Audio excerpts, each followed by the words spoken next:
நான் இன்றைக்கி என்னோடய ஸ்டைலில் இளநீர் பாயசம் தாங்க செய்ய போகிறேன். வாங்க அது எப்படி செய்யலான்றதை பார்க்கலாம். 1/2 லிட்டர் பால் எடுத்துக்கோங்க. இதில் தண்ணி எதுவுமே சேர்க்காம நல்லா கொதிக்க விட்டுக்கலாங்க. இது நல்லா கொதிச்சு வந்ததுக்கப்புறமா இதை 1/4 லிட்டராக வற்ற விட்டுக்கலாம். இந்த மாதிரி வந்ததுக்கப்புறமா ஸ்வீட்டுக்கு ஏற்ற மாதிரி கண்டென்ஸ் மில்க் ஆட் பண்ணிக்கோங்க. இது கூடவே ஜீனியுமே ஆட் பண்ணியிருக்கலாம். நான் 2மே ஆட் பண்ணியிருக்கேங்க. இதெல்லாம் சேர்த்து நல்லா மிக்ஸ் பண்ணியுமே விட்டுக்கலாம். பவுலில் நம்ம வற்ற வச்சுருந்தா அந்த பாலை ஆட் பண்ணிக்கலாங்க. இது கூடவே 1 பவுல் தேங்காய் பால் ஆட் பண்ணிக்கோங்க.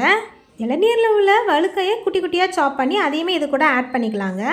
ஃப்ளேவருக்காக லைட்டாக இதில் ஏலக்காய் பவுடருமே ஆட் பண்ணியிருக்கீங்க.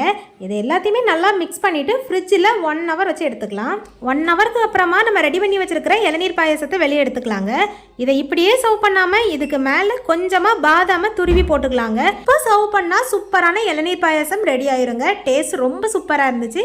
கண்டிப்பாக நீங்கள் உங்கள் வீட்டில் எதை ட்ரை பண்ணி பாருங்கள். உங்கள் வீட்டுக்கு கெஸ்ட் வந்தாங்கன்னா இந்த பாயசத்தை கண்டிப்பாக ட்ரை பண்ணி பாருங்கள். உங்களுக்கு இளநீர் பாயசம் பிடிக்கும் அப்படின்னா இந்த வீடியோக்கு ஒரு லைக் போட்டுக்கோங்க. மறக்காமல் நம்ம சேனலுக்கு சப்போர்ட் பண்ணி சப்ஸ்கிரைப் பண்ணி வச்சுக்கோங்க. பை.